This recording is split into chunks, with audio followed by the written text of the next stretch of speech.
février, les électeurs sénégalais étaient appelés à voter pour l'élection du président de la République. Le scrutin était calme et transparent et a été caractérisé par une forte mobilisation des électeurs.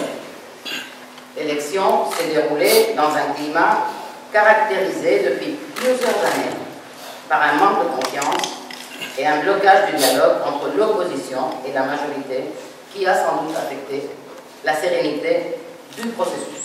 La journée électorale a été exemplaire, mais ce processus a été en quelque sorte affecté par cette difficulté de dialogue entre l'opposition et le gouvernement. Le vote a été évalué très positivement par nos observateurs. Les procédures ont été généralement respectées dans les bureaux de vote observés. Les observateurs ont également rencontré des cas d'électeurs détenant leur carte qui n'ont pu voter parce qu'ils ne trouvaient pas leur nom sur les listes d'émargement. Dans l'ensemble, les procédures de dépouillement ont été conduites de manière transparente et ordonnée. Les candidats y étaient généralement représentés et les procédures appliquées de façon transparente et consensuelle. Le soir de l'élection, deux candidats, Idrissa Seck et Ousmane Sonko, puis le Premier ministre, ont fait des déclarations contradictoires concernant les résultats et l'hypothèse d'un second tour, de nature à générer des tensions, alors même que les travaux des commissions en charge d'établir les résultats sont encore en cours. Dans l'histoire de stabilité politique et d'alternance démocratique au Sénégal, cette élection est inédite à plus d'un titre. Elle s'est déroulée en l'absence de candidats représentant formellement les deux partis ayant historiquement structuré la vie politique sénégalaise. Cette élection a montré et montre pourtant un paysage politique en recomposition. L'organisation des élections bénéficie, de notre point de vue, d'une structure administrative solide au sein du ministère de l'Intérieur et des préfectures et sous-préfectures. En règle générale, l'organisation matérielle du scrutin s'est faite dans le respect des règles et délais prescrits dans la loi. Cependant, l'impartialité du ministre de l'Intérieur a été mise en cause suite à sa déclaration en février 2018 en faveur de la réélection du président sortant dès le premier tour.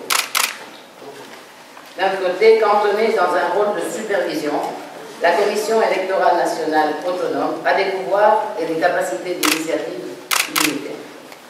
Enfin, bénéficiant de la confiance de la plupart des acteurs politiques, la Cour d'appel de Dakar a su jusqu'à présent faire preuve d'efficacité dans son rôle de gardienne de l'intégrité du processus électoral.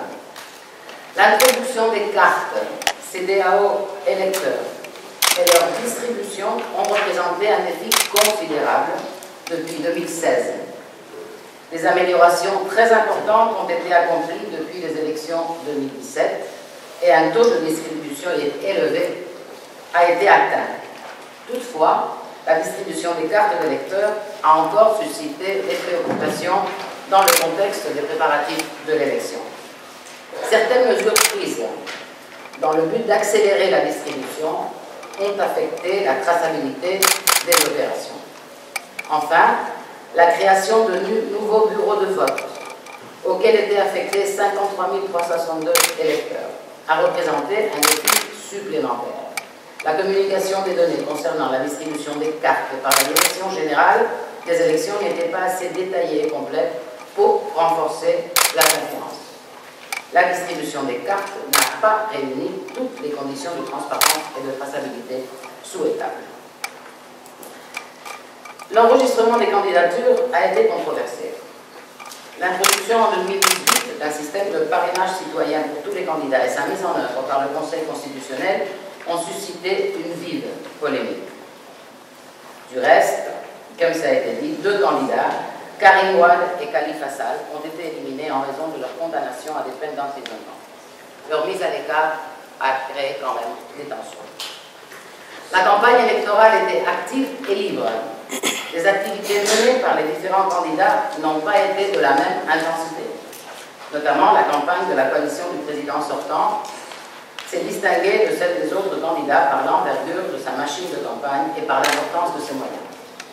Dans l'ensemble, la campagne a été assez paisible, à l'exception de quelques incidents, dont une confrontation le 11 février dans la région de Tambacounda entre militants du Parti de l'Unité et du Rassemblement et la coalition PDI, qui ont fait de victimes. Les autorités ont pris des mesures pour renforcer la sécurité des candidats et finalement la campagne s'est déroulée dans une ambiance de tranquillité. Les médias sénégalais ont rempli leur mission d'informer les électeurs en couvrant largement la campagne électorale. Les médias audiovisuels publics ont offert un espace égal aux candidats dans une émission spéciale. Ceux du secteur privé, à de notables exceptions près, ont offert une couverture équitable dans les émissions d'information.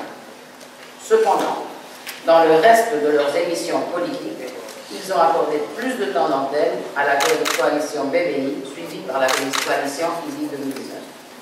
De nombreux médias privés n'ont pas respecté l'interdiction de toute publicité politique.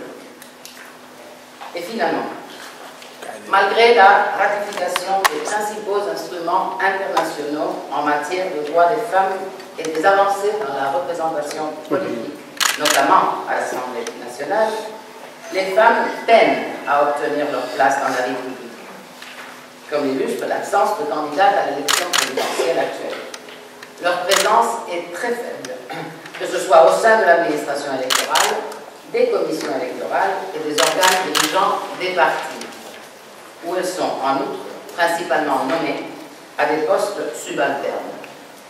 C'est dommage. Nos démocraties seront plus solides lorsque les femmes auront acquis l'égalité dans la représentation politique. Je vous remercie.